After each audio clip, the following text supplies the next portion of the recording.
প্রিয় দর্শক, আসসালামু আলাইকুম। হ্যালো টিভি থেকে আমি মোয়াজ্জেম হোসেন আপনাদের সামনে কথা বলতে এসেছি। বর্তমান ছাত্রদের যে রাজনীতির একটি পট পরিবর্তন করে নতুন একটি রাজনীতির দল তৈরি করলেন, তার নাম জাতীয় নাগরিক পার্টি। এই যা না পা, এটা নিয়েই আপনাদের সামনে সামান্য কিছু কথা বলবো। প্রিয় দর্শক, এই যে যা না পা তৈরি হলো, এটার সাথে আপনি ইতিহাসের বহু কিছু সাদৃশ্য খুঁজে পাবেন। প্রথম ধরেন আপনি ৭৫, তার আগে ধরেন আপনি ১৭৫৭। এসবের মিল আপনি যে খুঁজে পাবেন, তার আমি একটা একটা করে আসছি, এখন আপনাকে চোখ দিয়ে হাত দিয়ে দেখিয়ে দিচ্ছি। প্রিয় দর্শক, তার আগের কথায় আসি। এক সময়ে আরাকান রাজ্য থেকে একটি মগ জনগোষ্ঠী বাংলাদেশে এসে দলবদ্ধভাবে ডাকাতি করত হঠাৎ করেই, এবং হঠাৎ করে এসে একটা আমাদের সাধারণ বাঙালিদের উপরে ঝাঁপিয়ে পড়ত। সেজন্যই আমরা তাদেরকে এই মগ বলতাম। মগ কি হয়েছে? মগ। এখন এই যে ছাত্ররা একটা আন্দোলন করেছে মেটিকুলাস ডিজাইনে, বিদেশের টাকা পেয়ে। তারপর কি করছে এরা? এটা পট পরিবর্তন করে ফেলেছে, বেশ ভালো কথা। তারপর থেকে তাদের শুরু হয়েছে আমাদের সাধারণ জনগণকে আওয়ামী লীগের ট্যাগ লাগিয়ে, অথবা যে কোনো একটা বিষয়ের উপরে ট্যাগ লাগিয়ে এই যে মগদের মতো মব করা শুরু হয়েছে।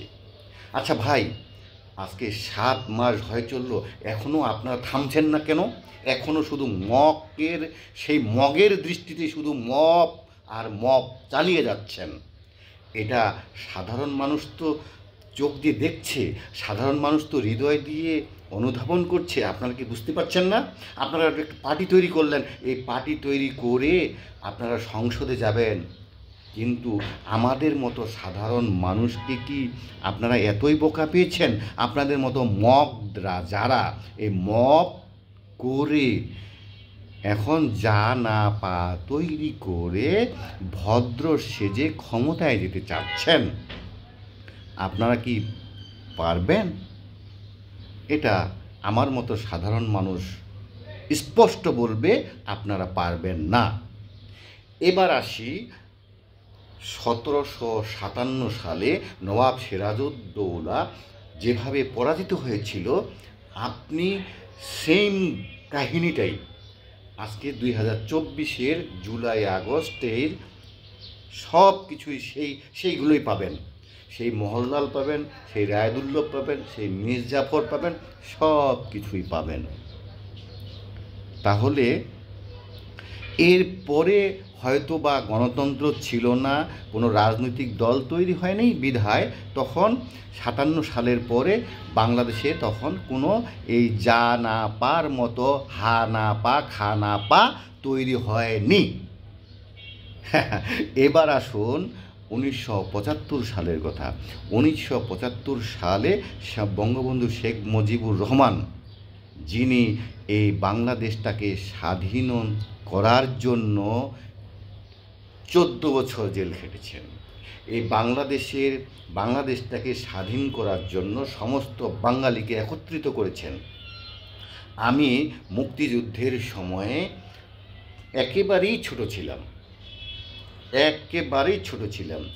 এরপর আমার দাদি বেঁচে ছিলেন, তার মুখে শুনেছি আমি যে আমার দাদি নামাজ পড়তেন এবং শেখ মুজিবুর জন্য দোয়া করতেন, এবং উনি বলেছেন যে উনার পরিচিত আমাদের গ্রামের যারাই ঠিক সেই বয়সী ছিলেন, তারা সবাই শেখ মুজিবের জন্য নামাজ পড়ে দোয়া করতেন যেন উনি বেঁচে থাকেন এবং উনি ঠিক মতো এই দেশটাকে স্বাধীন রূপ দেন।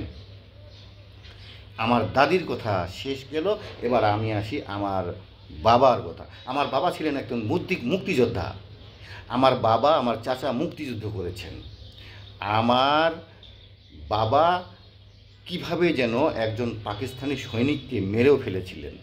সেটা অবশ্য আমি ছোটোবেলায় শুনেছি, কিন্তু এখন আর স্পষ্ট ক্লিয়ার আপনাকে বলতে পারছি না। যাই হোক, সেই মুক্তিযুদ্ধকে আপনারা ঘৃণা করছেন। যাই হোক, সেটারও পরে আসছি। তার আগে আসছি আমি ৭৫ সালের কথা। মহান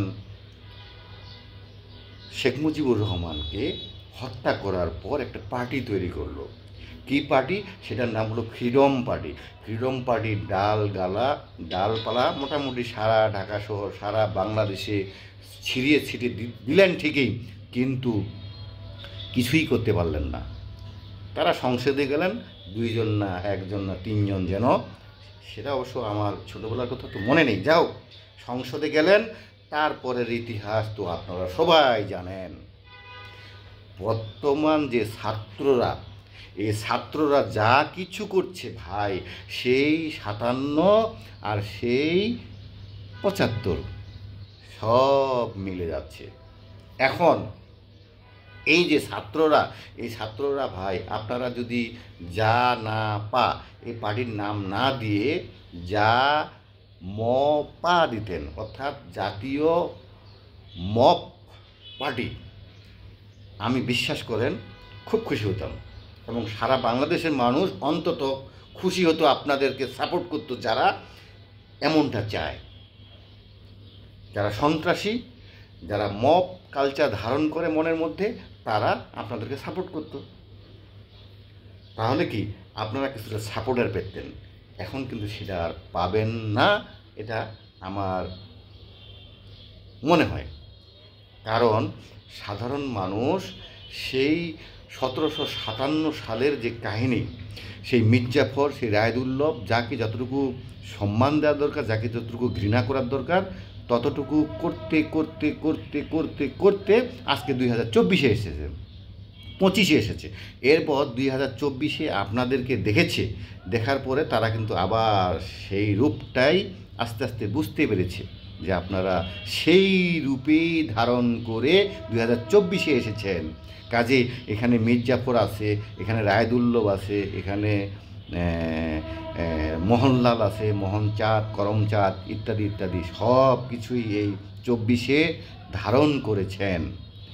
আপনাদের পিছে কে থাকবে, আপনাদের সামনে কে থাকবে, আপনাদের এই মব পার্টি হয়ে আপনারা কি রূপ ধারণ করবেন, সাধারণ মানুষ আমরা বুঝে ফেলেছি যে আপনারা মব নিয়েই থাকবেন আর মব নিয়েই আছেন। কারণ এখন পর্যন্ত মব শেষ হয়নি। গতকালকেও গুলশানের একটা বাড়িতে মব হামলা চালানো হয়েছে, এর আগে খুলনায় মব হয়েছে, বিভিন্ন জায়গায় হচ্ছেই। এগুলা কোনোভাবেই আপনারা থামাচ্ছেন না। আপনাদের উস্কানিতে এবং মহামান্য ডক্টর নোবেল লরিয়েট শান্তিতে পুরস্কার প্রাপ্ত ব্যক্তিটাই হলো এই মবটাকে উস্কে দিচ্ছেন। এই মবটাকে তিনি কি করছেন, সিগনেচার দিয়ে বলে দিচ্ছেন, যান আপনারা মব করেন, আপনারা মব পার্টি করেন।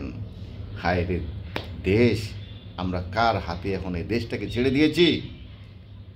আইন শৃঙ্খলার কোনো খবর নাই, আইন শৃঙ্খলা নিয়ন্ত্রণের কোনো খবর নাই, নিত্য প্রয়োজনীয় জিনিসপত্রের দামের কোনো নিশ্চয়তা নেই, কোনো কম দামের কোনো খবর নেই। আপনারা লেগে পড়েছেন, পার্টি করবেন, ক্ষমতায় যাবেন, আর আমরা কি করব, আপনাদেরকে দেখব আর আঙ্গুল চুষব। সাধারণ মানুষ আমরা, আমাদেরকে এমনই দেখাবেন, তাই না ভাই? সবাই ভালো থাকবেন, সবাই বুঝে শুনে চলবেন। দয়া করে আমার চ্যানেলটাকে সাবস্ক্রাইব না করলে সাবস্ক্রাইব করবেন। ভালো থাকবেন, সুস্থ থাকবেন। আসসালামু আলাইকুম।